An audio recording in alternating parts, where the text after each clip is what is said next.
Udawak, we're here for the State of Black Long Beach. And for people who don't know, what is today all about? Today is an accumulation of 13 months worth of effort from about 50 community members on putting together a program that's structured around the data of and the status of African Americans in Long Beach. And so we've had two researchers pull all the publicly available data in Long Beach on African Americans and put it into a 140-page report that we're unveiling today. So we're calling people out to attend today. And we're also going to share the information, but we want their input on how we can move forward to address some of the issues that we find in the report. Now, you were selected by the committee to be the interim chair. What was the feeling knowing that leaders of this community place such a awesome responsibility on your shoulders to take us forward? Yeah, it was a good feeling. I've been putting in work for more than a year with the group, so that was nice to be recognized. And I take the role seriously, and I think I've tried to do my best to make today go as smooth as possible. Speaking of today, when we look at what happens today and how we go forward, what would you like to see most happen as a result of today? I'd like us to be able to collect all the input from everyone and begin putting together African American master plan for the city, as far as health, economics, education, civic engagement, and how we can move together to address some of the issues that we find in the report. Thank you. Okay, Doug, you have been the facilitator for this whole African American Convening Committee since maybe the 10th or 11th month in this process, right? So share with us your experience from beginning to what you feel about what you see today. Well, this is just an amazing transformation. The whole idea of sort of bringing everybody, all the various facets and aspects of the community together under one common purpose, one common mission, one common vision has just been really, really tremendous. And I love seeing all the people out here coming together, representing every corner of the community. The healthcare community, the education community, the legal community, community relations community. Community relations and civil rights. It's just really, really interesting. But that's what good facilitation is all about, by the way, is just really pulling everything together. In an orchestra, you've got all of these various bits and pieces, and the whole idea is to get them to play in harmony. So it's really great. So as you look back on the process, what are you most proud of that we've accomplished in these last 13 months? I tell you, there's one thing, this is very obvious for me. The one thing that I'm most proud of is the fact that everybody brought something to the table of value. And more importantly, everyone decided to give up a piece of their own agenda in order to create a common goal, a common objective, a common vision. I think that's tremendous. Thank you, Doug. You're welcome. So, Carl, you've been involved in the community for years, and when you think about this African American Convening Committee concept, what are your feelings about the concept itself and what you've seen thus far? First of all, you're doing a great job all around in the city of Long Beach, and Long Beach is lucky to have you. You're one of the best kept secrets we have. I think anytime black people get together and decide for themselves that they want to make a difference in their community for themselves, it's a good thing. And the way this has been put together and structured with folks like Udawak and the community leaders that we have, I expect that nothing but good things can come from this in the near term and in the long term. What would you like to see happen as a result of today? Don't be afraid and stick with it. I find that a lot of times black folks get together and are ashamed to be proud of what they talked about and ashamed to follow up on what they did. And the moment somebody questions, well, why are you doing that black stuff, or why are you doing this black stuff, they have excuses for it. I don't think we need to make excuses for coming together as a community and doing things that make us better, because that ultimately makes this community better. It always has made Long Beach better, and any place we've been, America, from Long Beach to America. When black folks come together and decide they want to make things better for themselves, America ultimately, and the community they're in, ultimately benefits from it. So just don't be afraid, stick with it, fortify the relationships with the folks you meet today, whether it's about a project or it's just about seeing how they're doing. That ultimately, those relationships are what will get us through. Well said. Carl Kemp of the Kemp Group. Thank you, Carl. Thanks, man. My name is Derek Simpson, and on behalf First of all, my board of directors at the Long Beach Community Action Partnership. I am the executive director of the Long Beach Community Action Partnership and a proud member of the African American Convening Committee that has worked tirelessly for the better part of 13 months to build up to a day such as today. You'll hear more about that in just a moment. But what I would like for you to do, to indulge me, is to envision for each one of you your first introduction to the city of Long Beach. For some, it was that moment that you were born here, because many of you are lifetime Long Beach residents. For people such as me, it was 1983 when I moved from Mobile, Alabama to Los Angeles and then to Long Beach. But for a moment, I want you to think about, if you had that historical timeline up on the wall around this room, where would we plug in? Because for some of us, back in December of 2011, we had to do such an exercise, and it was interesting. And I ask you that because today, if you look around this room, ladies and gentlemen, the thing that's motivated me through all the ups and downs of this last 13 months is that this is a day of history in the city of Long Beach.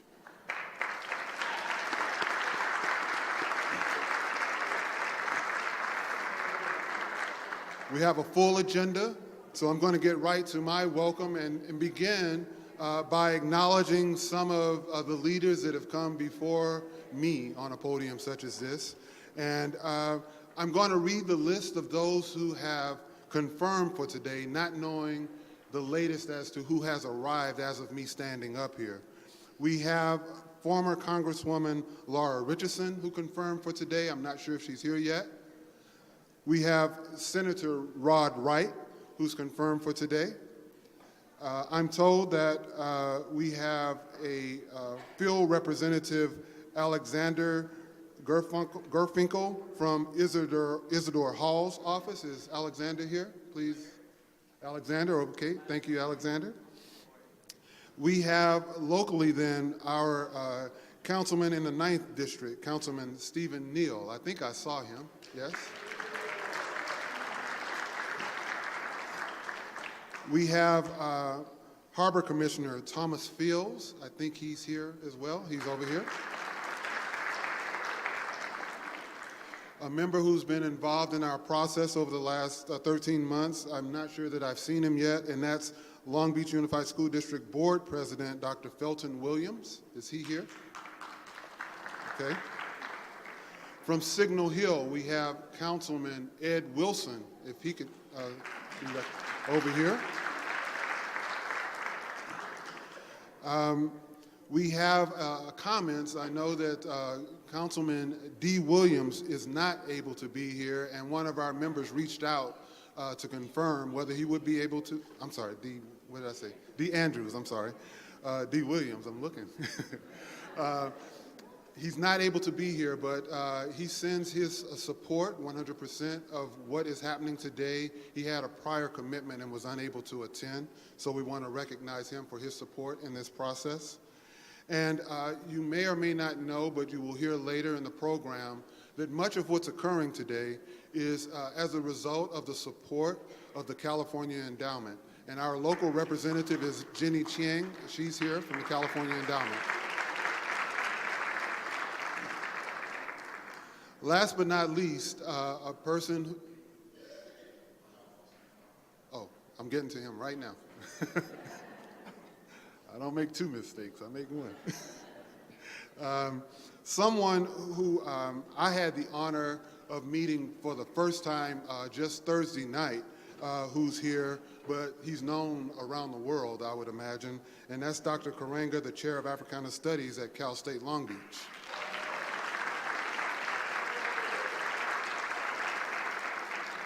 And for our men making a change, if you're in the sound of my voice, or any young people in this audience who haven't had that honor of meeting him, I was inspired listening to him talk Thursday night, and I encourage you men making a change to meet him before he leaves.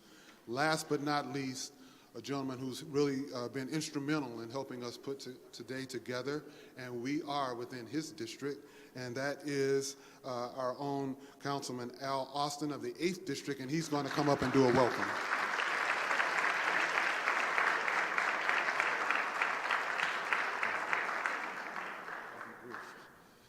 So I'm going to do the very unpolitical thing and be very brief. I want to welcome you all to the wonderful Expo Arts Center right here in the heart of the 8th District. Isn't this a wonderful facility?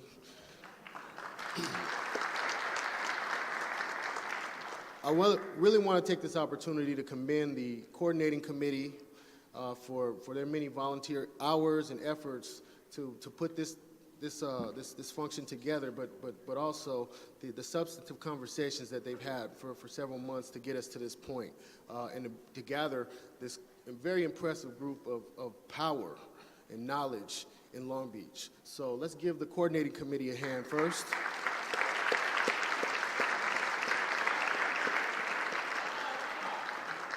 I have to give a special recognition to Uduak Intuk. He chaired this event.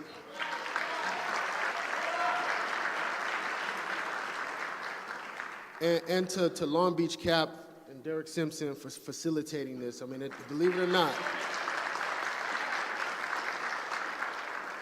when you get a group of 10 of us together, it's not easy to get consensus. And so they've worked very hard to get us here today, and I'm sure that we are going to be all very much informed here today, but also leaving here energized for solutions in our community and as we continue to advance. It's a special pleasure for me to be here celebrating Black History Month as well, because I think we are, as Derek said, making history here today as a community, as a city. And you know, for me, being elected, being the first African-American elected to serve in the 8th District, Council District, to serve with Council members Stephen Neal and Dee Andrews, and the rest of the council is a real honor. And so I wanted to come here today and just extend my support for this endeavor. I, of course, did not drive this. This wasn't out my brainchild. I'm not going to be the politician to take credit for that. But I certainly do support it and wholeheartedly, and look forward to working with this committee and with this entire community in the years to come. That said, I am going to invite up the next person to do the invocation, Reverend Dr. Mary Walton. Please give her a hand.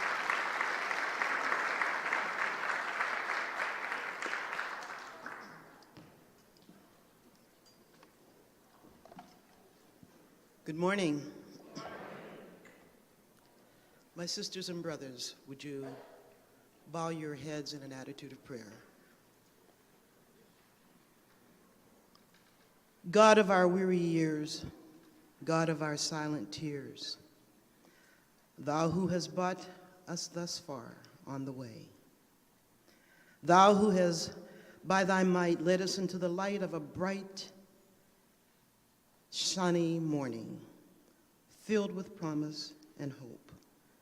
To you, most loving, generous, and wise God, we say thank you. Thank you on behalf of all who are gathered here this morning for your many and abundant blessings, for life itself, for the measure of health and strength we need to fulfill our callings, for sustenance and for community. Thank you for the capacity to be involved in collective work and for the honor of bearing appropriate responsibilities. We honor the privilege to embrace you and to invoke your presence in all that we do and say today. Holy God, we thank you for substance and the vision of the African American Convening Committee, the work that they have done over many months, and the sacredness of their purpose. Your scriptures proclaimed an agenda for people in exile, and we often feel like exiles.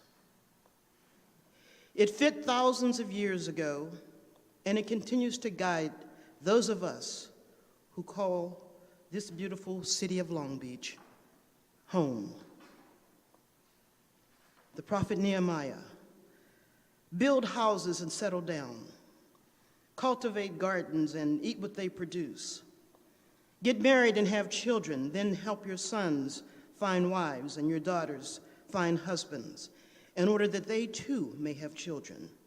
Increase in numbers here so that we don't dwindle away. Promote the welfare of the city where I have sent you into exile. Pray to the Lord. Pray for it, because your future depends on its welfare. He goes on to say, I know plans I have made for you, declares the Lord.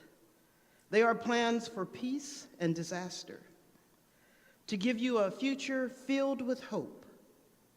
When you call me and come and pray to me, I will listen to you. When you search for me, yes, when you search with all your heart, you will find me. I will be present for you, and I will end your captivity. So we humbly ask you, O God, loving God, that you graciously grant us this morning the wisdom to discern the conflicting interests and issues of our community, a sense of the welfare and true needs of our people, a keen thirst for justice and righteousness, confidence in what it is that we are doing that is good and fitting.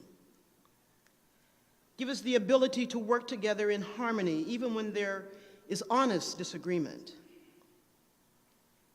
And grant us personal peace in our lives and joy in our task. I pray for the agenda that is set before us today. Give an assurance of what you would be pleased to have us do, what would benefit those who live and work in and around our beloved community. And it is in your holy and righteous name that we pray. Amen.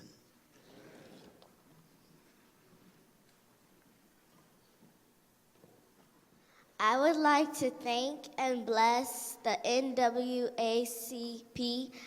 God, the AACP, and my parents for this opportunity.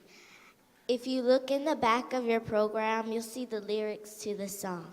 You may sing it with me if you know it.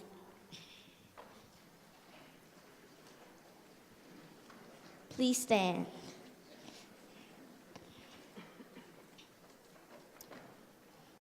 Lift every voice and sing till earth and heaven ring, ring with the harmony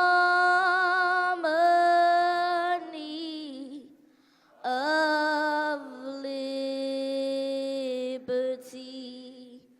Let our rejoicing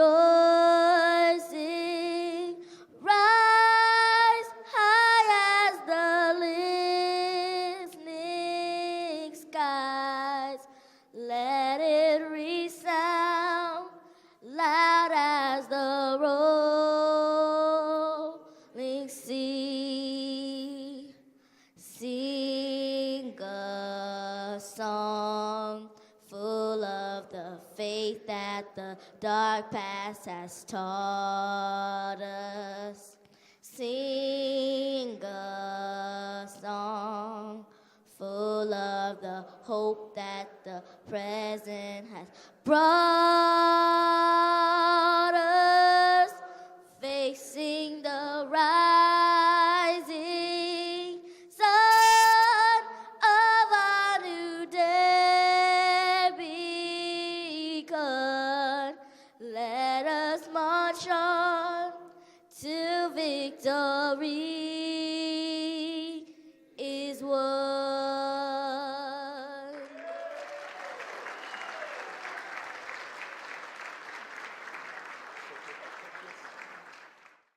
I want to recognize a couple of other folks that came in since the welcoming.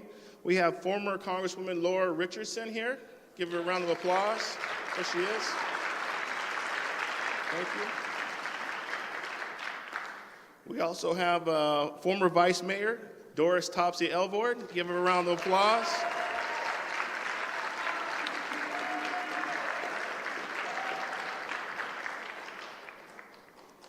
All right. So, I think of today as the African proverb. If you want to go fast, you go alone. If you want to go far, you go together. Today is definitely an example of working together to go far.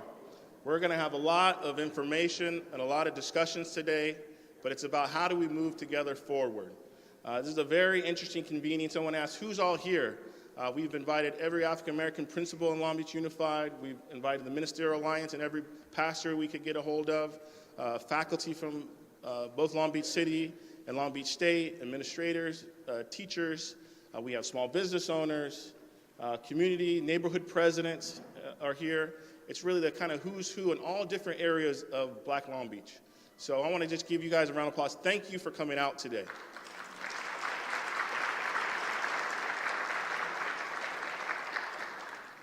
Now, to give a little background on how did we get here? Who is the AACC? Why are we here today? So if you're familiar or not, the California Endowment, a major statewide foundation, has made a 10-year commitment to Long Beach. It's primarily focused on data that came out of Central and West Long Beach is the target area. Some of the slides you'll see today will talk about the target area and general Long Beach area, or the total Long Beach area.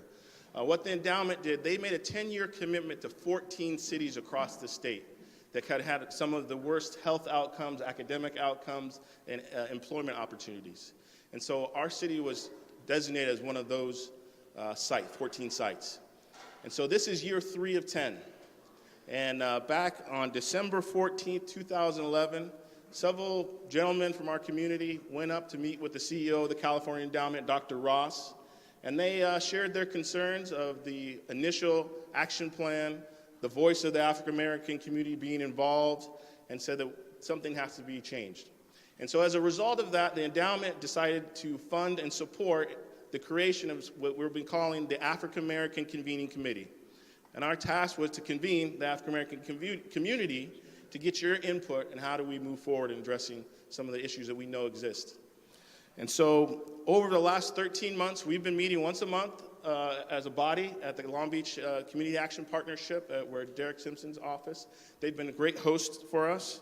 But there's been about 50 people that have come, either one or two or all the meetings throughout our existence. And so if you look in your program on the insert, you have a list of everyone who's come to at least one meeting. So most people have come to many more than that. And we've had many more subcommittee meetings. But this has been an all-volunteer activity. So it's really a testament to people who are committed to our future and our community and moving forward. So State of the Black Long Beach. So we had a meeting saying, okay, well, where are we? We didn't know. We were very fortunate to have Dr. Holly and Dr. Alex Norman go out and pull together all the publicly available data on African Americans in Long Beach, in health, education, economics, civic engagement, and they put together a 40-page report. And today is going to be the unveiling of that report. And so they're going to give a presentation today summarizing that. You should have gotten an executive summary when you checked in that has some of the highlights. But today is twofold. One, we want to share with you where are we at today. How do we stand in all these different categorical areas? But our other second primary objective is to collect your input. We're going to have a priority survey. We're going to be passing out clickers to everyone. So you have remote control clickers that you can vote, and we are instantly going to show the results on the screen. So in each area, we want to say, what is the priority? You get one vote. So you have 5 options, but you say, what is that most important thing to you that you see in a different area, whether it's health or education and so forth. After that, we're going to have breakout groups. So everyone should have a color on your name badge, green or yellow or red. If you look around the room, there's sections. There's over here is the blue section. In the corner is the pink section. Over there is a yellow section. This corner is the red section. And the far corner over here is the green section. So wherever your color on your name badge is your section to go to. We're going to have 6 teams of facilitators, three people per team, that will rotate from group to group and change the topical area. So we're going to ask for your creative policy solutions. How do we move forward? How do we have systems change? How do we change the overall structures that have allowed us to get to where we're at today? So when you get in those sessions, that's going to be pretty much the bulk of our time is going to be during those breakout sessions. When we're done at the end of today, there's going to be commitment cards. How do you get involved? Fill out what area that you're most passionate about. What area are you committed to being involved with going forward? Fill out that commitment card. You turn it into the front. You also have an evaluation of the program today. And there also is an evaluation from the California Endowment.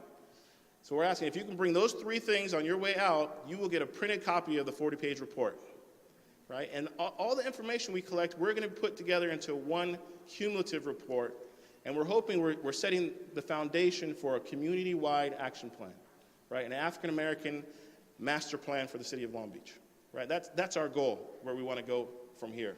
So this is not the end, but the beginning.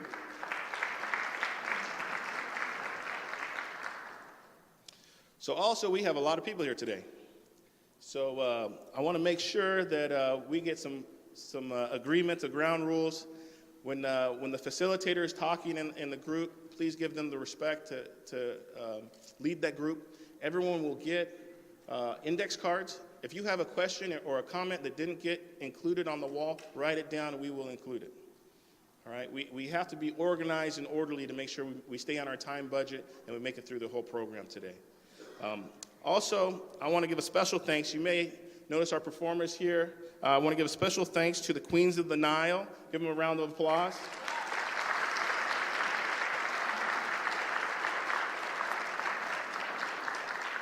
And this is compliments of Queen Sakara. She was the first Black beauty of Long Beach in 1970. So again, thank you, Sakara.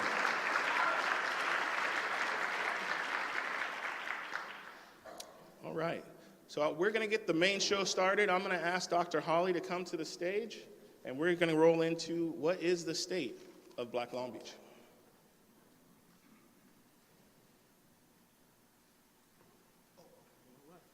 I forgot 2 slides up there. Let me click. There we go. The group has been working. We have a vision. We have a mission. So let me share this real quick. So our vision is for the Long Beach African American community to be united in accomplishing sustainable strategies that will lead our people in positive, measurable outcomes in health, education, and economic empowerment. This is also in your program. And the mission is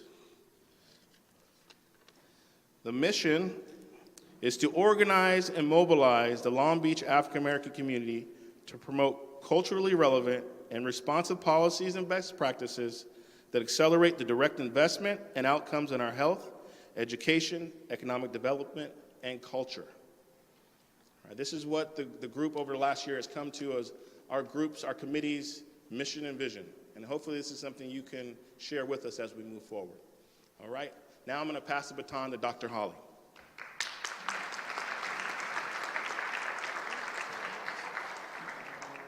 Thank you, Yudawak.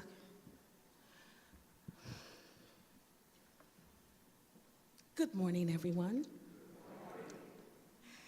The African American Convening Committee sincerely appreciates the time that you have taken from your very busy schedules to be here for this important event today.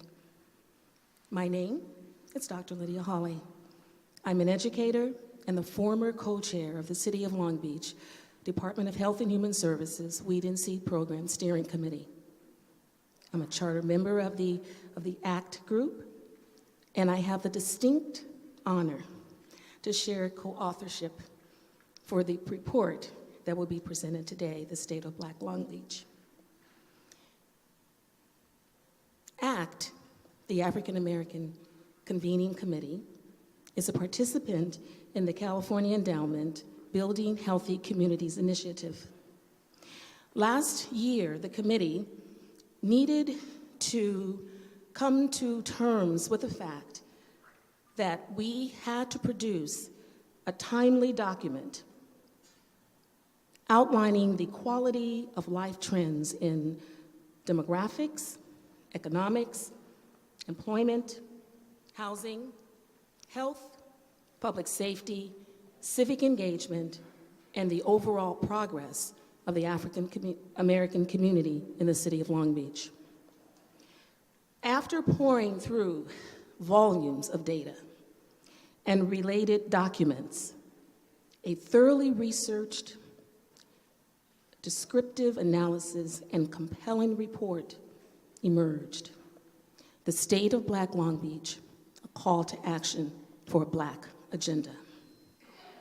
To present these findings, of this unprecedented, long-awaited report regarding the Black community in the city of Long Beach is none other than Dr. Alex J. Norman, author and speaker of the hour.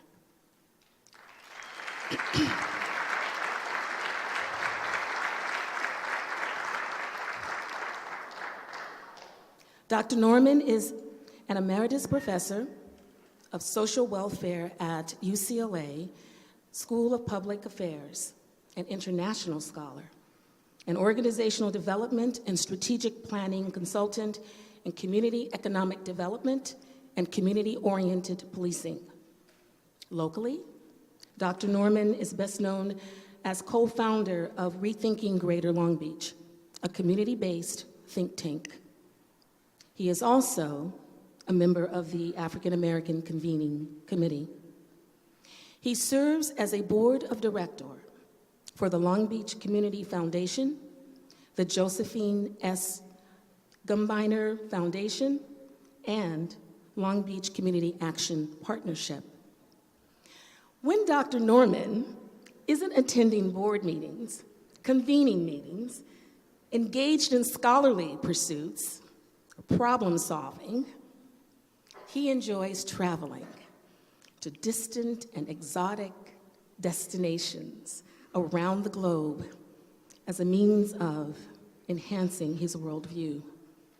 Lastly, Dr. Norman has been recognized by Who's Who of America, Who's Who Among African Americans, and the Marquez Who's Who in the West. In closing,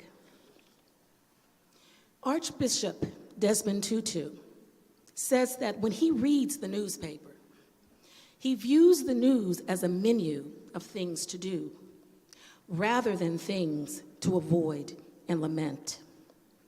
I encourage you to consider that perspective today as you hear Dr. Norman's presentation.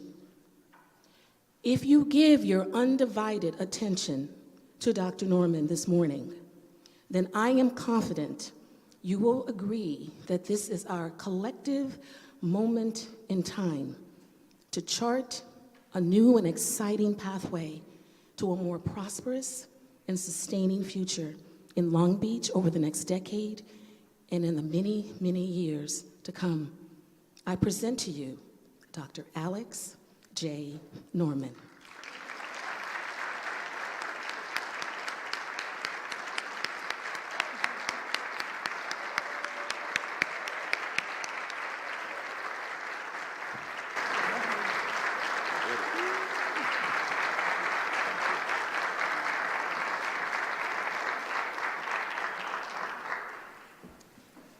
Thank you, Dr. Holly, for such a stirring introduction. And thank you, all of you, for attending this first gathering on the state of Black Long Beach.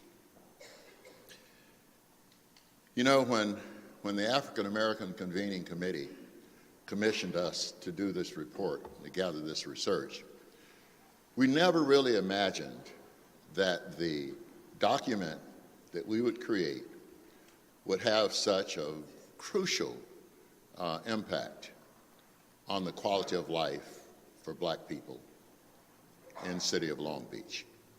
Now, maybe it's because we have some of the best weather in the world. I mean, you look outside here with sunshine as they're digging out of snow in the Midwest and preparing for a storm in the East. Or maybe it's because we have this thriving downtown cultural center with theater and symphony and beautiful sweeping views of the Pacific Ocean all the way out to Catalina when it's clear enough. But you know, as you read in your executive summary that you received when you came in here, there are two realities in Long Beach. One wealthy and thriving, and one poor and striving. And we make up a large percentage of that latter group. And it's been such since black people first came to Long Beach. And the census recorded 22 people in 1900. And it's those people who really strove to develop the black community in the face of all kinds of odds. Despite the racial discrimination, residential discrimination, fortified, organized white resistance in the business community and in city government, those black people forged a relationship to build this community and provide the shoulders on which more than 62,000 of us now stand. So in that sense, we are honoring the pioneers who brought us thus far, and it's our responsibility to forge an agenda that moves ahead for the younger generation to come.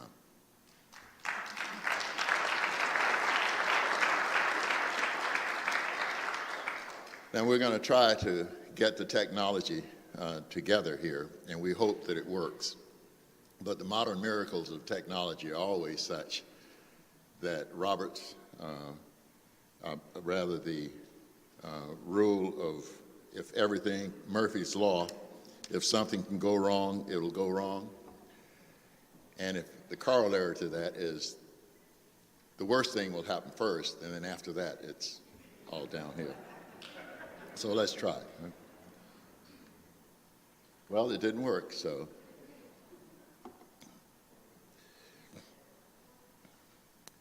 Now, we're going to show a few charts here, so you get a snapshot of what's in the report that you will get at the end of the day, and that is summarized in the executive summary that you have now. So you can see that there are basic changes that have taken place in Long Beach.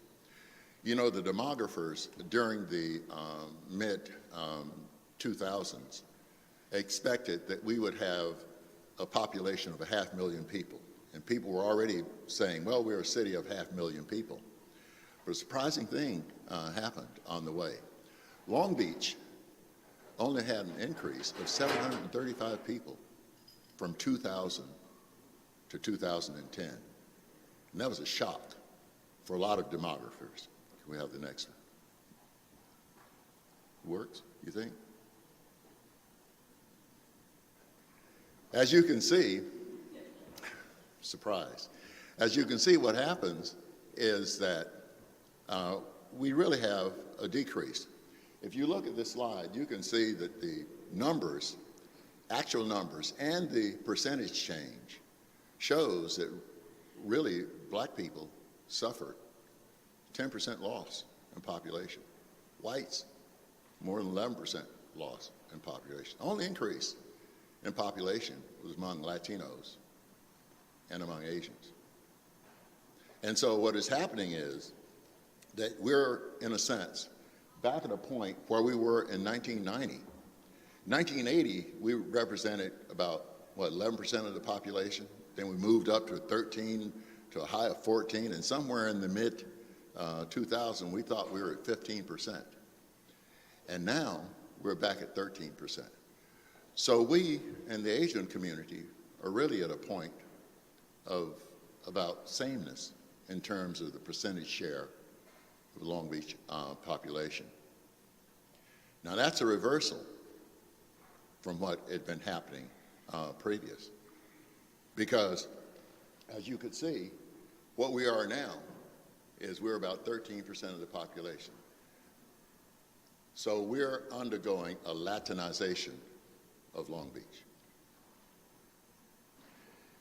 If you look at the black population in Long Beach from 1980 to 2010, you can see a rapid shifting of our population from the central area, as it is here in 1980, to a little less in 1990.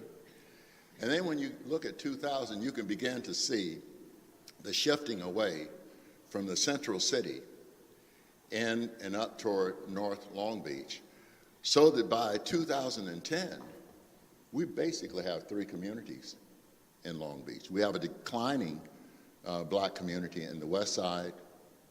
We have a shifting community in the central city, and we have a budding development of a community in North Long Beach.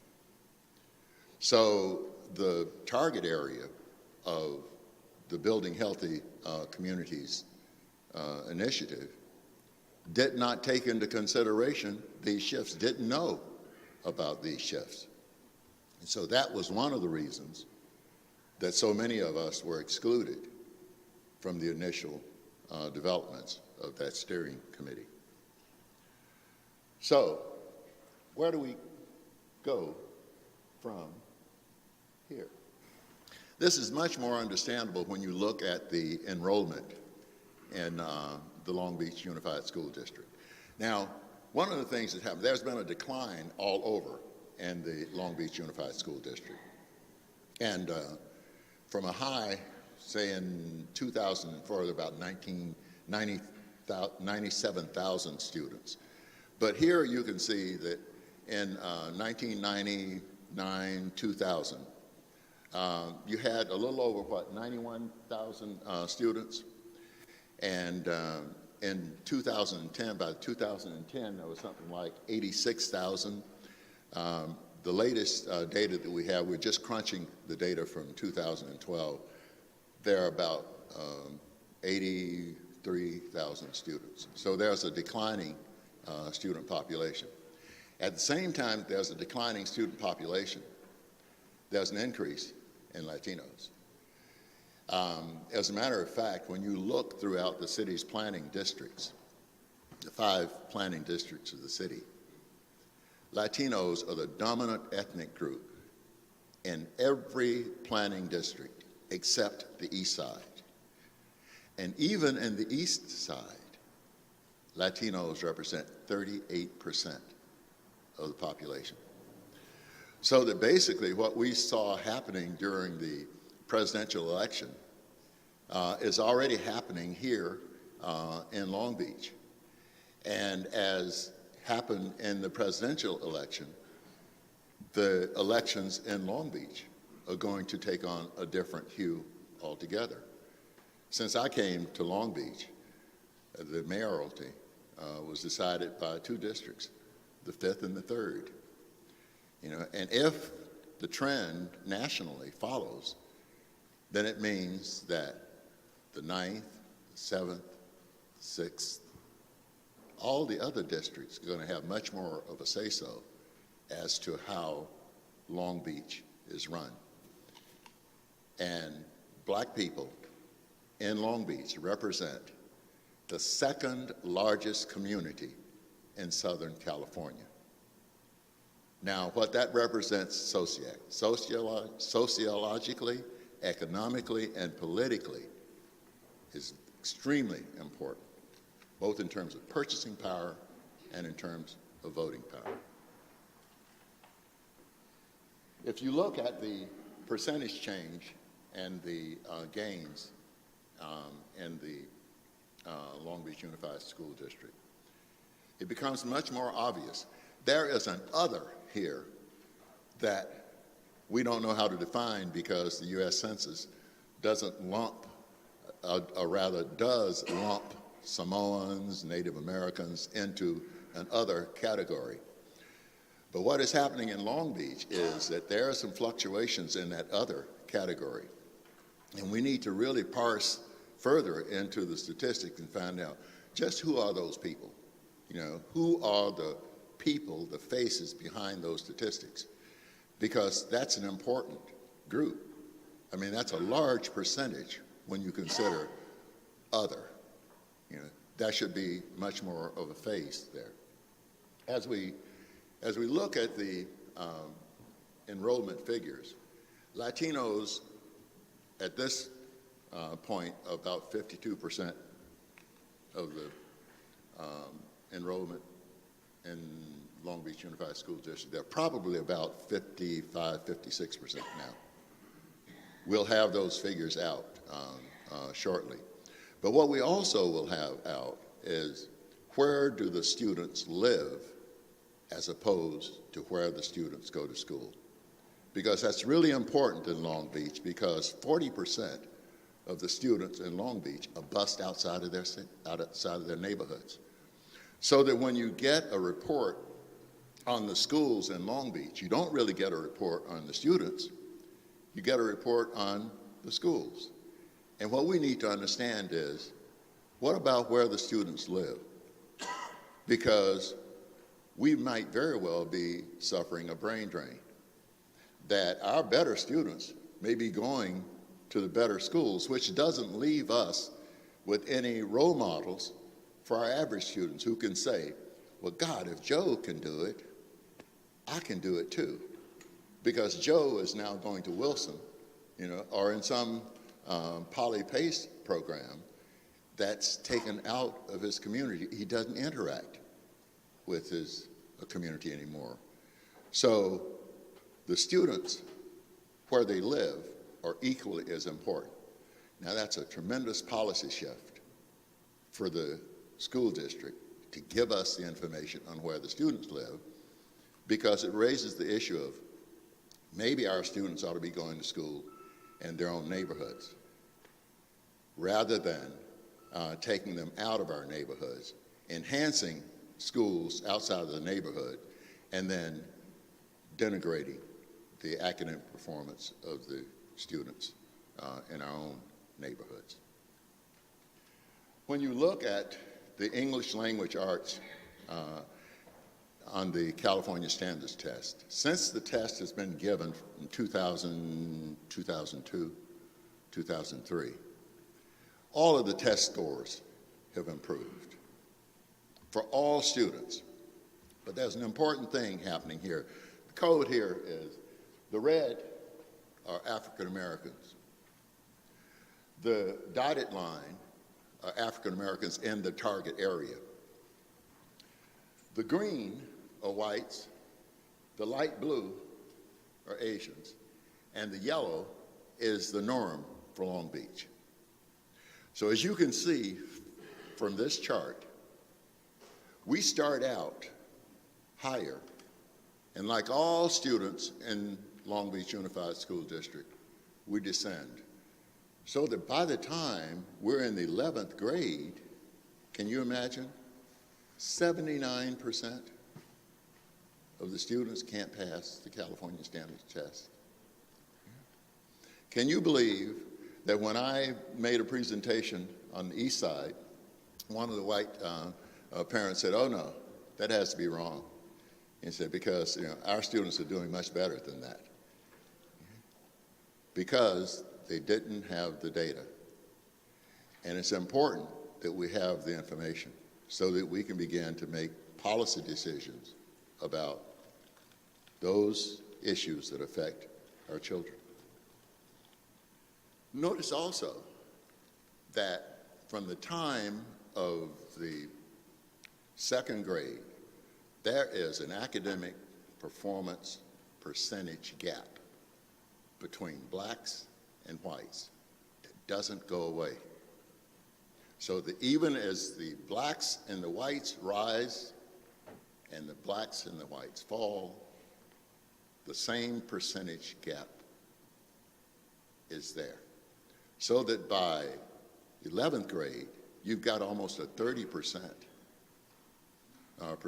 academic percentage performance gap between whites and blacks on the California Standards Test. It's even worse when you look at mathematics. Yeah? And so it's bad for everybody, And yet we have a school system that gets awards. So the question becomes, why are they rewarding the school system? If 79% or 70% of the students are not passing, something is wrong with that system. Now, it may be that that system is doing all that it can possibly do.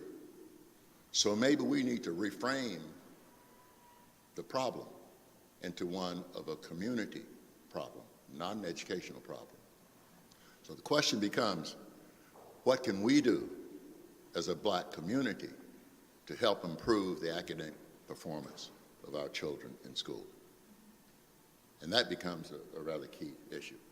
Well, moving on, there are other things too. And our dropout rates are too high. You know, whites' dropout rates are lower. You know, almost 1 out of 5 of every one of our students that enter school drops out.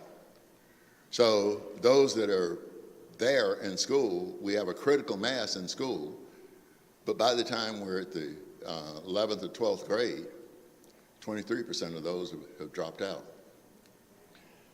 Similarly, you look at our graduation rates. Our graduation rates are lower. You know? So even though our graduation rates are lower, we still have fewer who are graduating because more are dropping out. And if you look at the A through G courses, those are the ones that qualify you for applying to the University of California or the California State University system. You see again where we stack up. So that education becomes a critical matter for us in Long Beach. Now you ask, well, how does that relate to health? Well, it relates to health in the sense that when you look at the life expectancy of black people in Long Beach, our life expectancy is lower than all of the other ethnic groups. So get this now, our life expectancy is lower. When we get into school, our dropout rates are higher. We operate from an academic performance deficit from the time that we get in school until the time that we get out. We graduate students at lower rates, and we graduate students at a lower rate who are academically qualified to apply for, not to get in, but to apply for California State University or UC system. So in a sense, we really are an endangered people in the city of Long Beach. If we look again at one of the other issues that I'd like to rush through, we look at cause of death. Now, cause of death for most of us all in Long Beach are the various cancers, the carcinomas. But when you look at African Americans in Long Beach, the diseases related to the circulatory system, heart attacks, hypertension, diabetes, we're highest in those areas. Why do you figure that? Second in those areas, okay? Why do you figure that, though? Can we? Well, here is a startling one.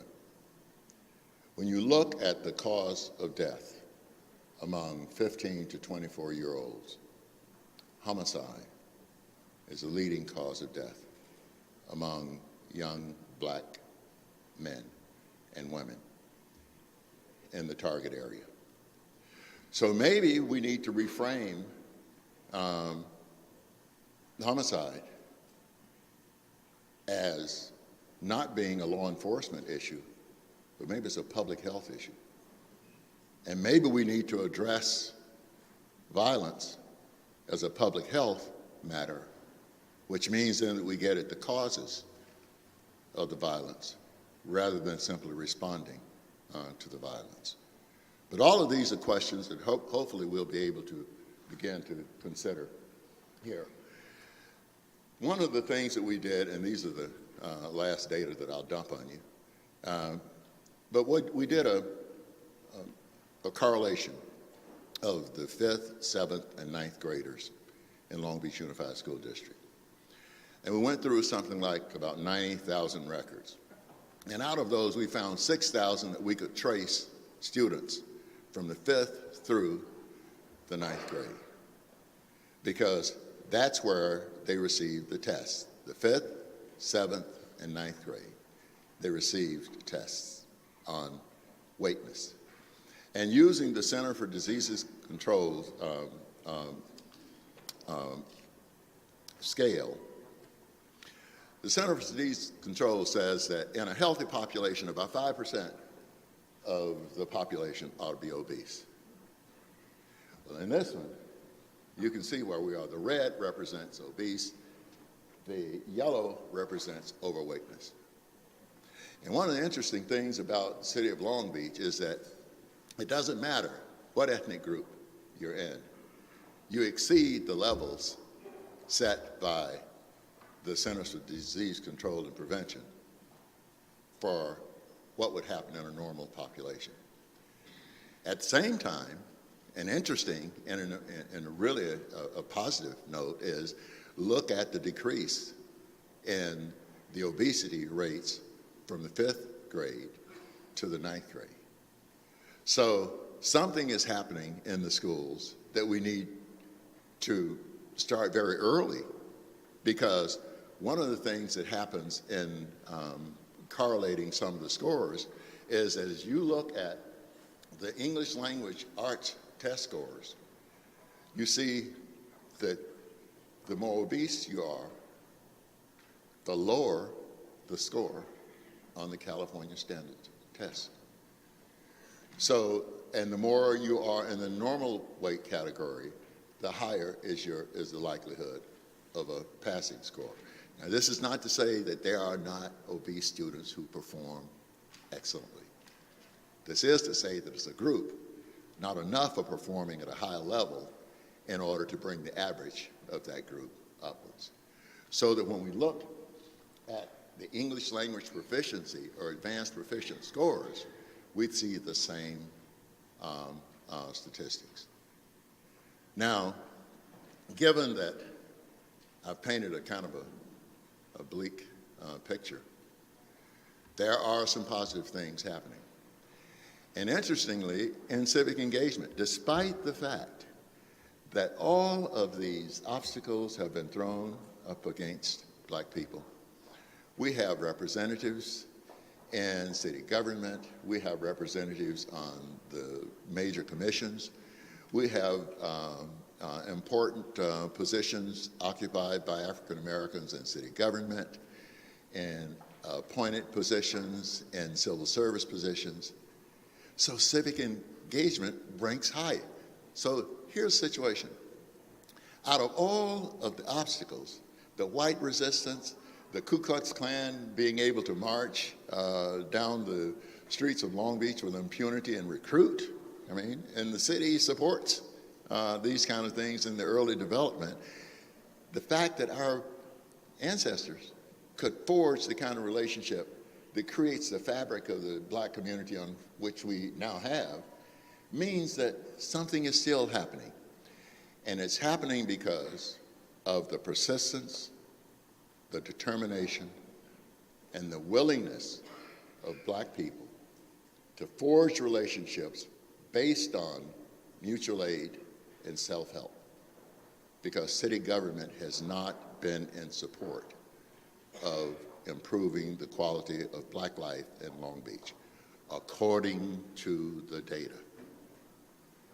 So, I'll leave you with a story. Flip Wilson was one of my favorite comedians, not just because of Geraldine, but because of Reverend Leroy. He talked about the church of what's happening now, not the church of what's happening tomorrow, not the church of what's happening yesterday, but the church of what's happening now. And in one of Reverend Leroy's sermons, he was talking about getting the church of what's happening now up and running. And he said, brothers and sisters, we have got to get this church up and running. And from the amen corner on the right and amen corner on the left, yes, Reverend, get the church up and running. He said, but before we can get this church up and running, this church is going to have to crawl. Make it crawl, Reverend, make it crawl. Yeah? He said, and after this church crawls around a bit, it's going to have to get up, and this church is going to have to walk. Make it walk, Reverend, amen, make it walk. He said, but in order for this church to really get up and running, we're going to have to dig deep down into our pockets and come up with the cash to make this church run. Make it walk, Rev, make it walk.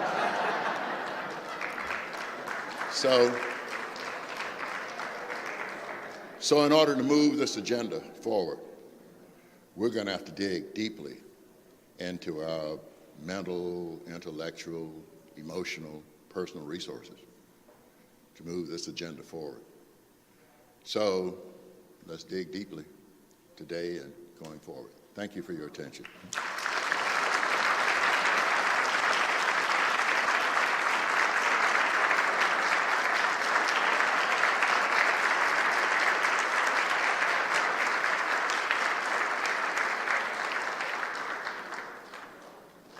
Thank you very much, Dr. Norman and Dr. Holly. That was an amazing presentation. Can we get one more round of applause for them?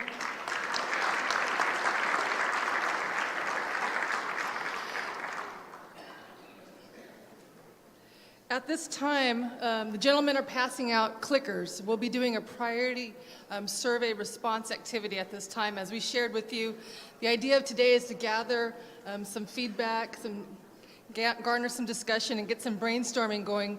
So part of our goal is to acquire some quantitative research data.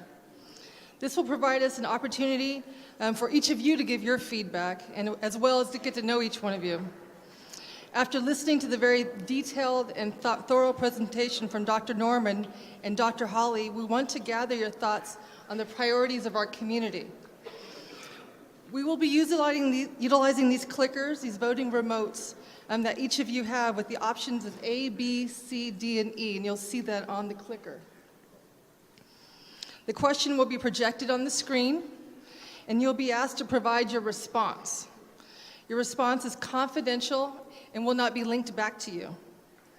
You can click multiple times, but the last click before we close the voting, close the polls, is a response that will be collected.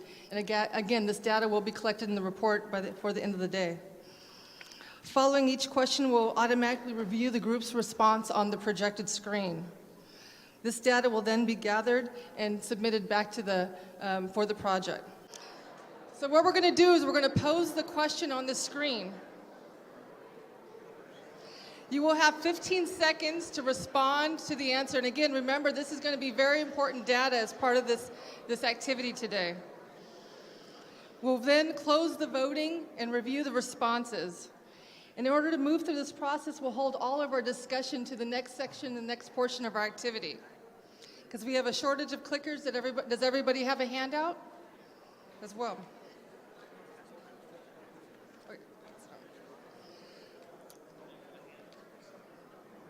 Okay, so the first question, we're going to do just kind of a fun question, just as a practice activity. The first question. Everybody ready to vote? A, B, C, D, or E? The first question is,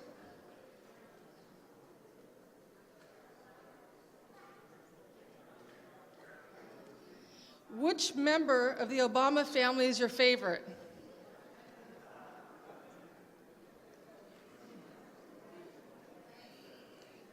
Has everybody voted? We will now close the voting.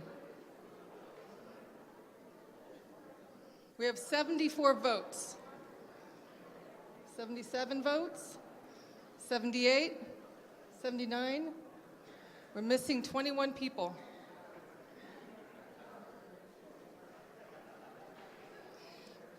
We will now close the votes. Which member of the Obama family is your favorite? We will review responses.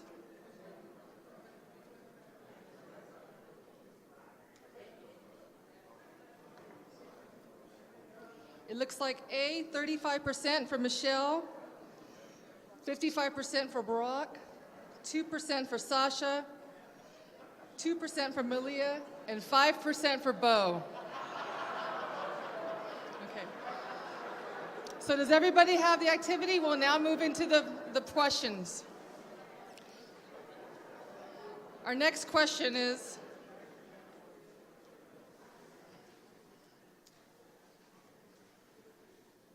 next question.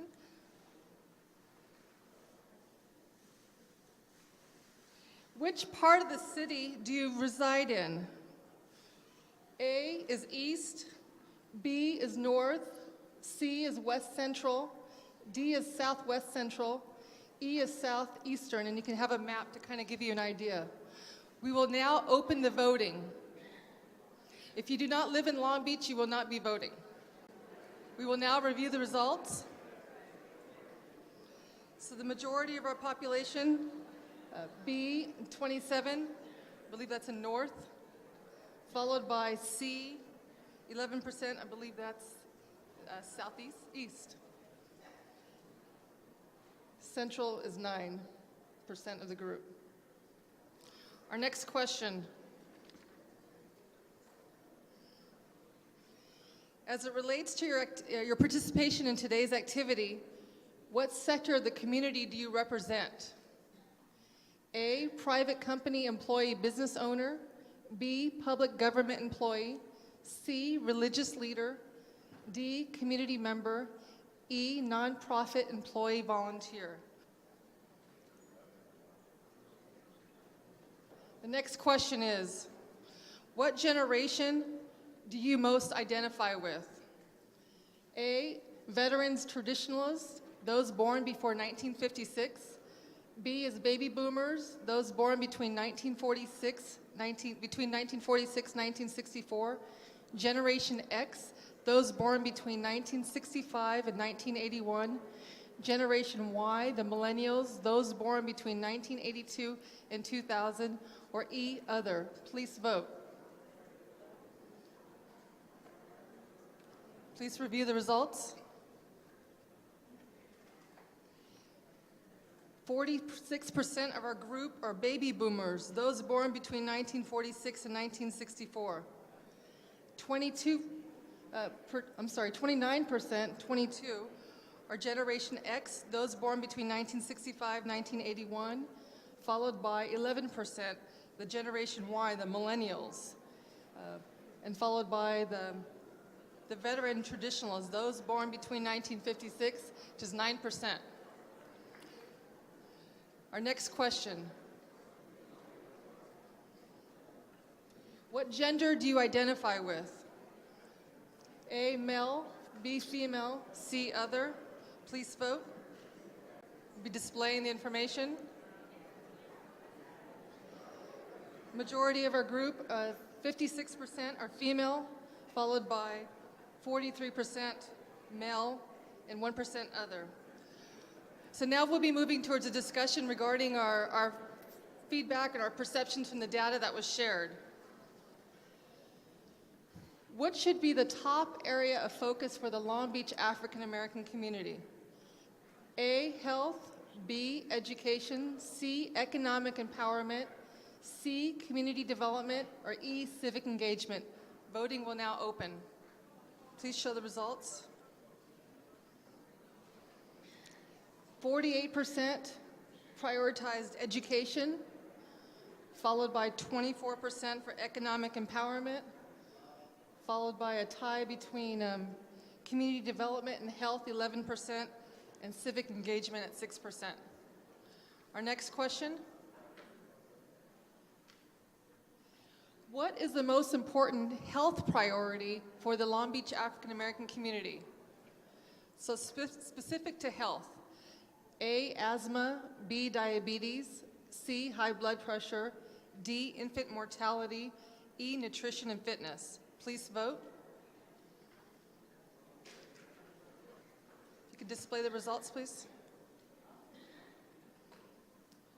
The priority area in the area of health, 63% is nutrition fitness, followed by 17% diabetes, 14% high blood pressure, infant mortality, 3%, and lastly, asthma, 2%. Thank you. The next question. What should be our priority in the area of K through 12th education to be addressed by the Long Beach African American community?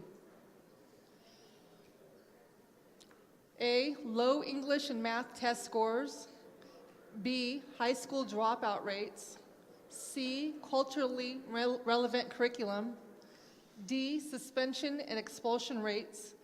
E, college preparedness and readiness. Please vote. The priority area in the K through 12 education, 49% low English and math test scores, followed by high school dropout rates, 22%, followed by college preparedness, readiness, 16%, culturally relevant curriculum, 7%, and lastly, suspension expulsion rates, 5%. Thank you. Our next question is, what should be our top priority for post-high school education? A, college skills and workforce readiness. B, basic reading and writing skills. C, completion of certificate vocational programs. D, college transfer degree completion. E, affordability and financial aid. 48% college skills and workforce readiness, followed by 19% basic reading and writing skills, 13% college affordability, financial aid, 12% college transfer degree completion, and 8% completion of certificate and vocational programs. Our next question.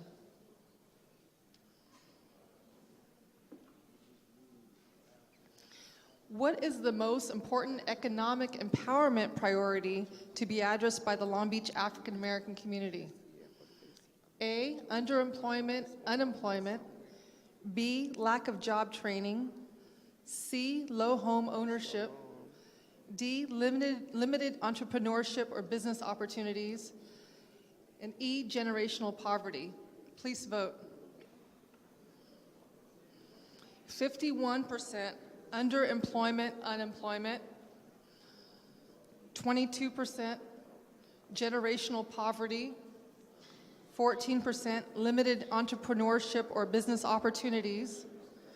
9% lack of job training, followed by 3% low home ownership.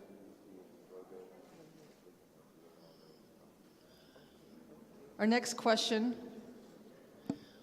what is the most important community development priority for the Long Beach African American community? A, affordable housing. B, youth violence. C, incarceration rates. D, public safety crime. E, discrimination and racism. Please vote.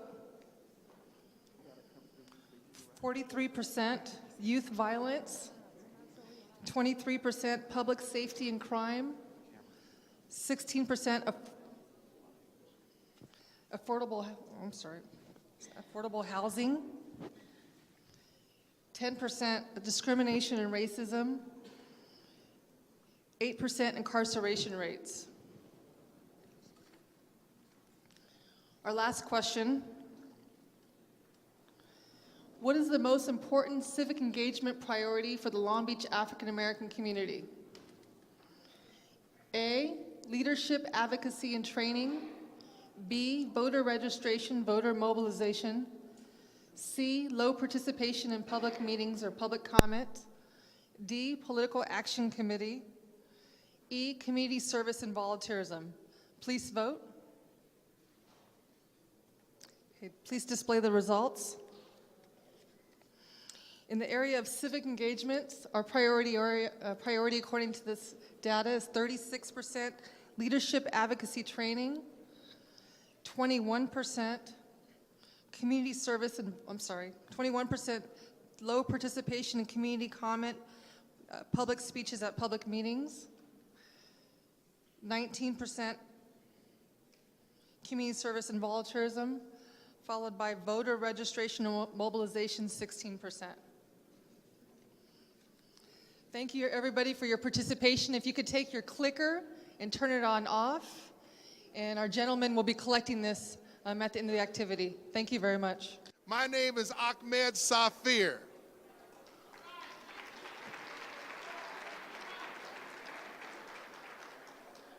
And I don't know everything, but we do. We do. Together. This is the time for our organic growth to be grateful. Every time I say time, you should say time to be grateful. Time. Time. Today is the day that our God's good nature that's in each and every one of us, our lifeline, our intelligent stream, this is the time. What do we say? Our humanity,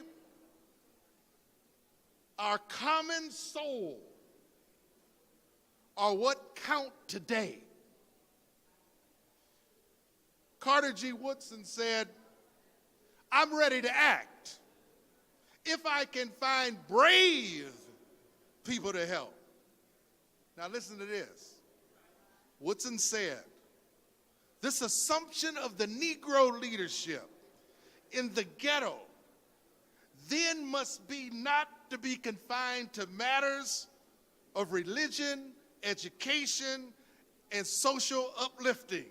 It must deal with each fundamental force in the life as we make these things possible. Can we have it quiet, please? Can we have it quiet so we can focus? When you control a man's thinking, you do not have to worry about his actions. Time. The back of the room. Time. Before a person is willing to participate in a call to action, they have to recognize the next need. Before we ask each of you to respond, we must first identify the problem which has been done today. You also want to know the benefits, don't you, of responding. What will we get out of completing the call to action?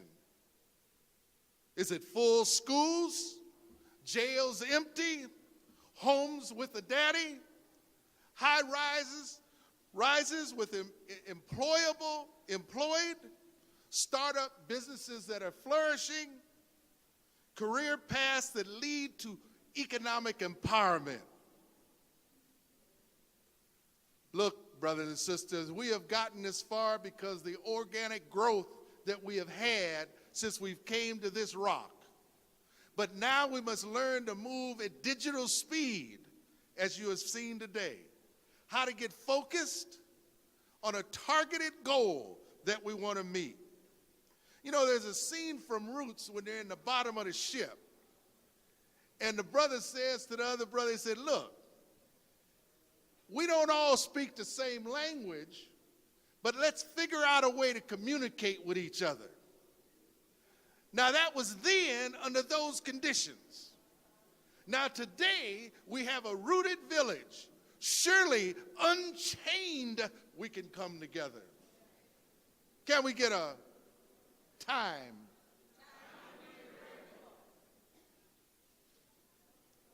We need a little trust, we need a little integrity, and we need a little commitment. We got to create a craving for what our community needs that is not drawn by lines.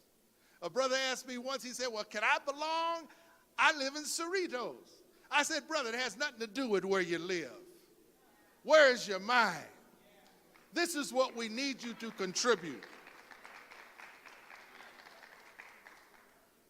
President Obama said, if I may quote our president, don't that feel good?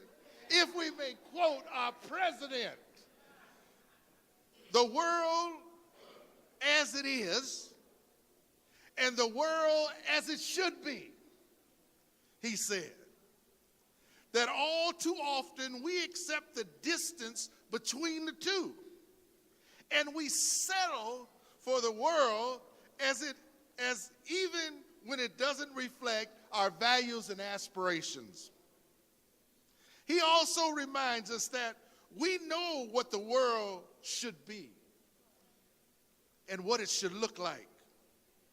We know what fairness and justice look like. Believe in ourselves, find the strength within ourselves to strive for the world as it should be. Time. Bronson and Mayer men did a little homework, and it challenges us when we want to collaborate with each other. It means your need to stand out does not get met. That you're always looking for an opportunity where you can shine, that fire in the belly. Rivalry in our minds, helps us focus, encourage us to take risks and keep us motivated. In my closing this morning, each of your roles are clearly being defined so that we will have ownership and pride. We aren't fazed by disagreement or friction. Now, what will we get out of completing the call to action? Appropriate strategies and actions to build on. We asked each one of you today to be a contributor to developing the Long Beach Black Sustainable Agenda. Do it because it needs to be done. Time,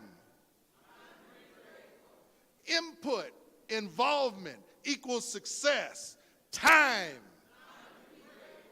Now, we're going to go to work. We've reached a point in the agenda today where breakout sessions have begun, and people are rotating so that they can give their specific input on topics such as education, health, economic development, community, arts and culture, civic engagement, important matters to not only the African American community, but the entire community of Long Beach. And this is the part where you as the community that's watching and the people who are in this room can really make a difference in the agenda of Long Beach. What can the community do to continue promoting and supporting African American participation in civic engagement and city government? There are 5,000 black folks that are registered to vote in District 8. That's enough to win the election every single time if we were to turn out. And so where are we, located in the city? Which elections can we actually impact? For all of our council people, and make sure no matter what their ethnicity is, that we are represented across the board. What the adults need to do is get involved and take a young person along with them. We cannot have a future that can be functional and continue what we start if we don't involve our young people. There's not many young adults here because they want to, because we're stereotypes, want to play basketball, want to play football. Like, help us get into the community. Like, don't be afraid of each other. It'd be cool to make all the high school students have to sign up and vote by mail in order to graduate.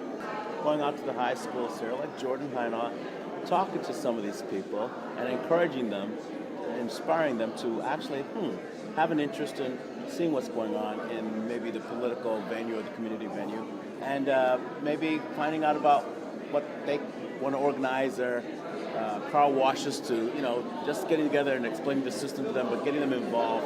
For community development and affordable housing, what are all of the other elements that you could have to have a successful, healthy community other than just traditional low income when you think of affordable housing?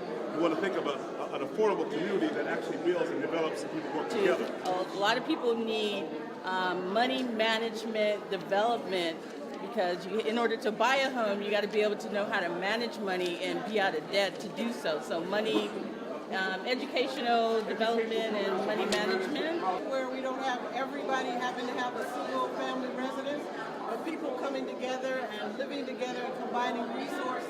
Financial advisement and a mindset that broadens this beyond just affordable housing or the poor. She wants to have a much broader. Educating people in general with regard to what healthy looks like, and then in terms of our community as well, in terms of what healthy looks like for us to what it should look like for us. More healthy choices in schools for the youth, so they can actually get more healthy food for free.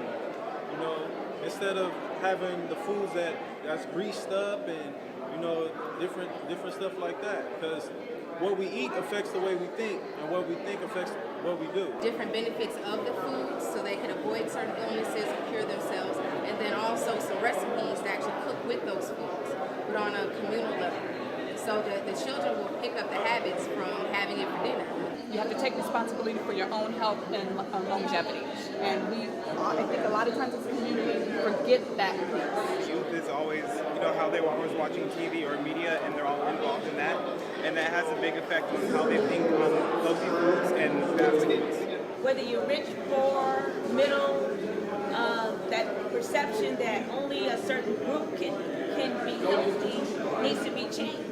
How we can use arts and culture to give our youth opportunities to help rid ourselves of some of the things that plague us in our community. Using arts and culture. Now we need to define what arts and culture is. What we have to do is create the best of what it means to be African and human. Speak that special culture to the world. Use it to, in fact, establish a basic standard of how we understand and assert ourselves in the world. So values are key to it. So if we teach these values. How do you get these cultural values? Well, first at home. At home. It's got to start at home. Okay, it's got to start at home. Go ahead, Roberta. In school. In school. Okay, so we got home and school to utilize arts and culture to rid of ourselves from a problem. I was born in a place like that. I was born in a community that was founded by Africans. The Africans that came off the last slave ship that came to the United States. And they brought the values, and they established that community on those values that they brought from Africa. Okay. And so we grew up with that. The whole community values family, community, and our faith and our culture. Our culture is all the same thing. To develop an organization within the community. Organizational community to do what? To get to those parents? To get to the parents. Okay. So as different employment industries decline, that the city undertake retraining efforts to enhance employment opportunities for individuals that are transitioning from one skill set to another. And we can monitor whether we have 2% African Americans hired by this company. This is a construction company building the new community or city hall. How many African Americans are represented on that construction site? If we had a committee that could monitor that, then that would be a hub for us to keep track of that and disseminate the information. Economic empowerment means nothing if you can't read a letter, read a check, whatever. It starts with literacy. What we need to do, one of the things too, because some of the things you're talking about we already have, is get them more publicized. Do they know how to present themselves when they go for the interview? How do they actually, interview? How do they know how to dress? What to actually say? Make sure you're on time. Things of that sort. I think we need to actually focus on that, making sure that they have the skill set, but they need to have the tools to actually clinch the job. And then even when they get on the job, who's working with them to make sure that they're actually acclimated, that they're actually to be successful on the job.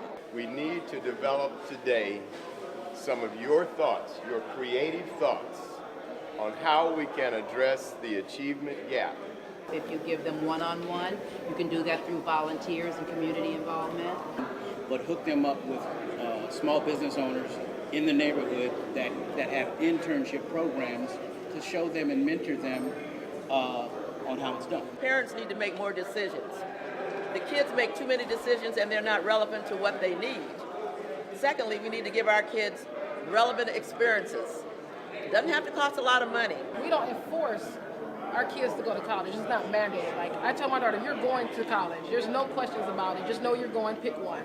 Our students and parents need to understand that education is a priority, K through 12.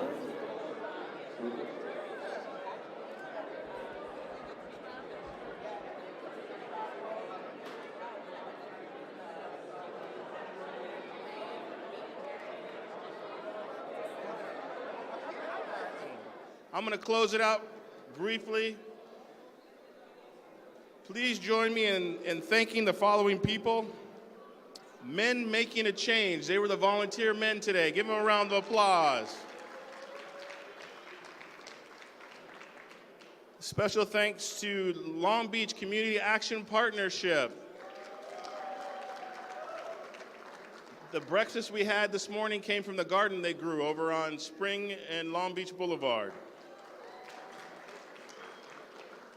Thank you to Councilman Al Austin. He helped provide the audio, video, the location, and numerous support for today. Also thank the California Endowment for all their support. They provided the seed funding for us to have this event today. So we weren't able to do a big report out from each group, but I want you to know that I took some notes on some things I heard in some of the sessions. I wanted to share some highlights. Within the education group, I heard there's a need for role models. There's a need for more parent participation. In arts and culture, I heard that we need to teach African American music and jazz history, starting in the elementary and middle school levels. I heard that we needed to harness our creativity. We're a very creative people through music and towards solutions. In civic engagement, I heard that we need organizers who know what they're doing. The reason President Obama got elected was because he was an organizer and he knew what he was doing. I heard some ideas on voter registration, on vote by mail, requirement to graduate with your diploma. There's a number of great ideas and solutions. And everything we captured on the wall, we're going to be rolling up into one document, right? And what we did earlier with the priorities, we're going to roll that into one document. And we're going to put that together with the report that we all will be receiving today. It's a 40-page report that Dr. Norman and Dr. Holly put together. We're going to make that available to the community. So like we said before, this is only the beginning. We want your commitment. You should have had those small commitment cards. That's your opportunity to put down what you're committed to be involved in. So it requires just your name, your email, and your phone number. It's a small one. If you don't have one, you can get one at the front table. Also, we have the Building Healthy Communities Survey. It's about the top 3 priority areas. Sabrina, you want to hold up the different ones? Or there we go. So this survey is very important. The California Endowment is doing their next 3-year funding cycle. If we don't fill out this survey, we're not participating in the process. They won't know what we want. So it's important that you get this filled out. We will also send out an electronic version to everybody in the email after this. That if you didn't get a paper copy, opportunity to fill it out, you can do it online. But it's just really important. And also if you put your demographic information in the back, so we know how many African American people participated. We also have an evaluation of today. Let us know what you thought. How did it go? You know, we're about 35 minutes over our time deadline, but we wanted to make sure you had a chance to say what you wanted to say, be part of the solution. So thank you for all that. Our next AACC meeting is March 21st. It's a Thursday night, 5:30 to 8:30. We provide dinner. It's at the LB CAP offices on Long Beach Boulevard in Spring. It's 3012 Long Beach Boulevard. 3012 Long Beach Boulevard. That's the Men Making Change house. They keep the order in the building. So that's March 21st at 5:30. There will be a reminder email to go out to everyone. If you signed in,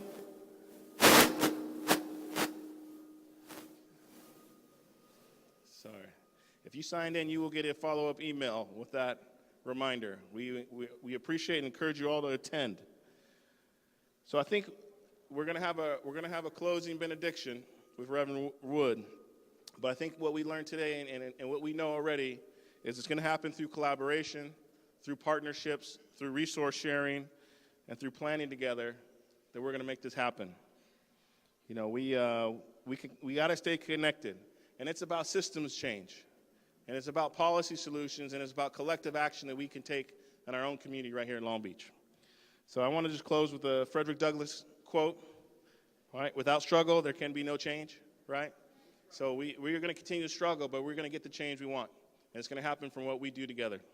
So right now I'm going to ask Reverend Wood to come up for the closing benediction, and then we'll be finished for the day. So Reverend Wood.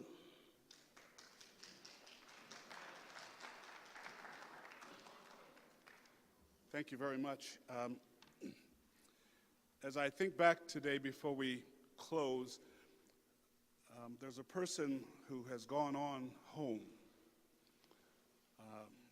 who I know would be here if she was with us, but I know wherever she is right now, she's smiling, and that's Atrelia Watkins Scott.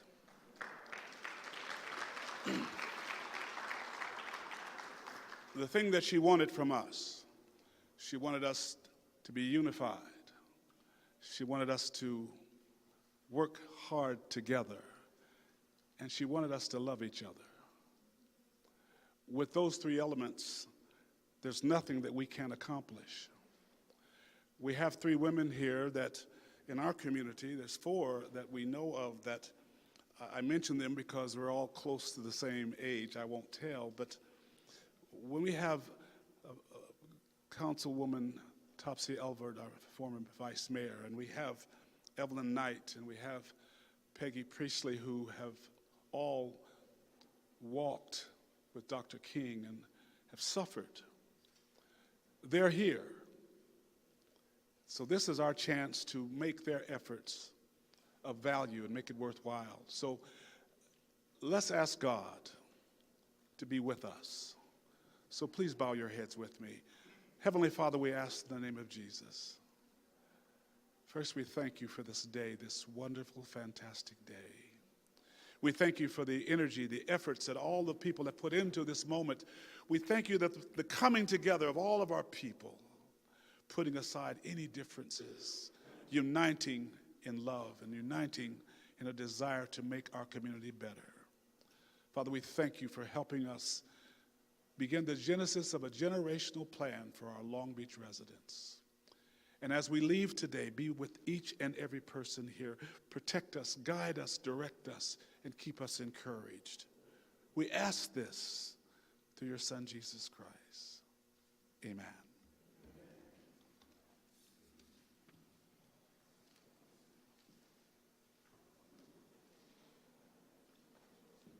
Sorry, two last announcements. If you guys notice the recording that's happening, the PadNet will be running this on public access TV. So if you have Charter Communications, that'll be channel 32. If you have Verizon Vios, that'll be channel 41. We'll send an email out to everybody saying it'll be on 4 o'clock or whatever day it's going to be on. And also, I'd like to recognize the subcommittee members who helped make today possible. If you're here, if you could stand up and wave to the crowd. Sakara, are you here? Sakara?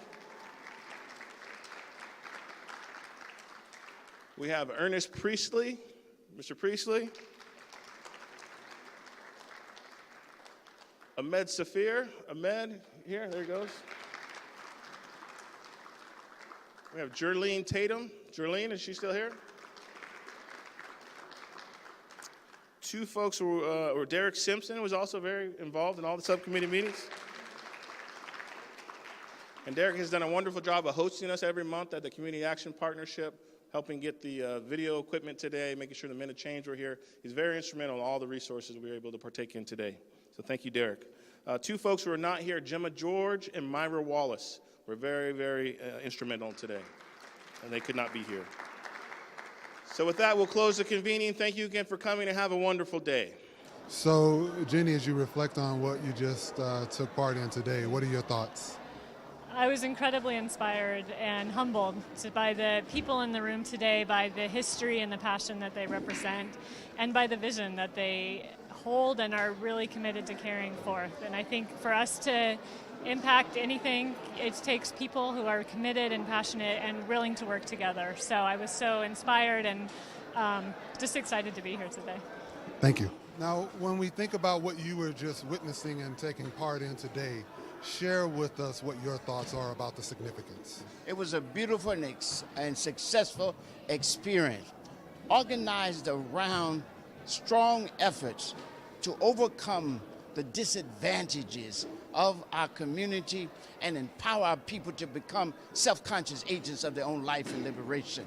And some of the things that are stressed that are very important to every initiative of this kind is, number one, that it's culturally rooted. Second, that it's people-focused. Third, that it represents the best ideas of what it means to be both African and human in the fullest sense, and from our organization and social justice history of struggle. And third, that it involves and calls for personal and collective investment. And finally, that it involves sustainable strategy and ongoing relentless struggle to transform society and build the good world we all want and deserve to live in.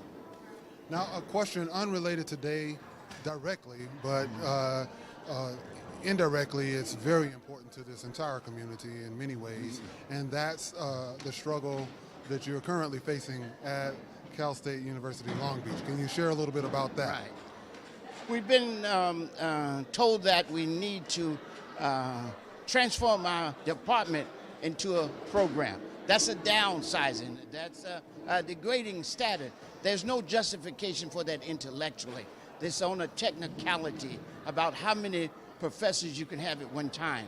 But that comes out of the fact that Long Beach did not hire any black professor in black studies for 7 years. So it diminishes our ranks through resignations, retirement, transform. And so it, unintentionally or not, it structures our ultimate dissolution. And of course, we have to resist that because we believe, first of all, we bring a certain intellectual initiative to the college, to the educational enterprise. We believe that there is no quality education without multicultural education. And black studies, which is the oldest ethnic study, in fact, adds to that quality education and is really a bedrock in it and indispensable to it. So our struggle is to create a context in which we don't have to revisit the struggles of the 60s, but we can go forward rather than backward, because we know we cannot have a serious education where the educational curriculum talks about diversity but never actualizes it in real life. Now, when you take that fact into mind and you think about today, what could a group such as the Gathering today do to help further the cause of righting this wrong? Well, I think it's very important for the community to support the maintenance of the departmental status of Africana Studies. It is out of the community that Black Studies was created. Nathan Hare, Dr. Nathan Hare, one of the founders of our discipline, said that we must always link campus and community. We must take the campus to the community and bring the community to campus in a mutually beneficial relationship. And the campus has an obligation to respect the community in which it is and also from which it draws its faculty, staff, and students. So this is just reality. This is diversity beyond food, festival, and fashion. This is diversity that is based on these principles. One, mutual respect for each people and culture as a unique and equally valid and valuable way of being human in the world. Mutual respect for each people's right and responsibility to speak their own special cultural truth and to make their own unique contribution to how this society is reconceived and reconstructed. Third, mutual commitment to a constant search for the common ground in the midst of our diversity. And finally, a mutual commitment to an ethics of sharing and a shared responsibility for building the good world and society we all want and deserve to live in. Powerful thoughts. Thank you for sharing, Doctor. Thank you so much. I appreciate it. So in that role as community activist, when you think about what you were witness to and part of today, share your reflections on your feelings about what happened today. I think today has been a marvelous experience. And as I sat with Dr. Norman, he said that this was my fault. And I said to him, why is it my fault? He said, well, you know, we met in Paris, France, when I convened the Pan-African Asian Conference. And you said to me after that conference, you should come to my city in Long Beach. And here you are, 20 years later, you're at my city in Long Beach. And what would you like to see as a result of the activity today? Ideally, what would you like to see occur as a result of this community coming together as it's done? I think we've had a marvelous start. And I just don't see it getting anything except better. We have what we need here today. We have the volunteers, we have you, we have people who want this city to progress. We have funding for this project. And all we need to do is get to work.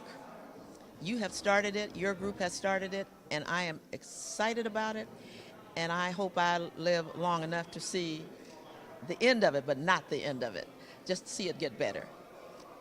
Thank you very much. Now, when we think about what we've just witnessed today as everybody's wrapping up and everybody seems to be walking out of here on a high note, what are your reflections on today? My reflections on today are that the time is right for us to begin to initiate a new paradigm in how we consider and attempt to resolve many of the challenges that we're faced currently as a community in the city of Long Beach. I'm hopeful because we did have the turnout that we did, coming from variety of social economics, places in the city, people who work here, people who live here, people who worship here, people who recreate in Long Beach, who all have a common interest in how we move forward in the future. So that was very encouraging. I'm encouraged that they stayed. I'm encouraged that people came and participated in the various breakout sessions. I'm encouraged with their input. I'm encouraged with the amount of ideas that have been locked away in many of their minds, perhaps for a long time, and there was finally an opportunity for them to be able to articulate them, where their voices were heard, cataloged, and then they will be able to revisit these very same ideas later as we begin to formulate policy on how we can actually turn the trend that we were presented with today. Thank you very much. You've covered it all. Thank you.